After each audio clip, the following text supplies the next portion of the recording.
என் வாழ்நாள நான் நிறைய நிகழ்ச்சிகள் பார்த்திருக்கேன், தொகுத்து வழங்கியிருக்கேன், மேடையில் நின்று அரசு தலைவர்களோட டிராவல் பண்ணியிருக்கேன். எல்லா கட்சியிலும் எனக்கு நண்பர்கள் இருக்காங்க.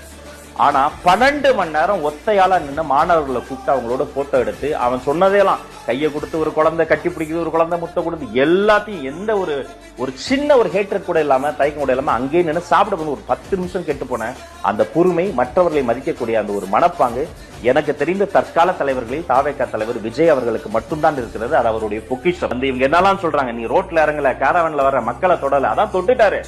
மாவட்டமா மாணவர்கள் வந்து அவர்கிட்ட அவ்வளவு ஒரு பெத்த அப்பா கிட்ட நிக்கிற மாதிரி, சொந்த அண்ணன் கிட்ட நிக்கிற மாதிரி, ஒரு ரத்தமும் சதையுமாக அந்த மக்களினுடைய அந்த மாணவர்களுடைய அன்பை பக்கத்துல நின்னா அத்தனை மணி இருந்தா யாருங்க நிப்பா? 12 மணி நேரம் அந்த மனிதர் நின்னார்.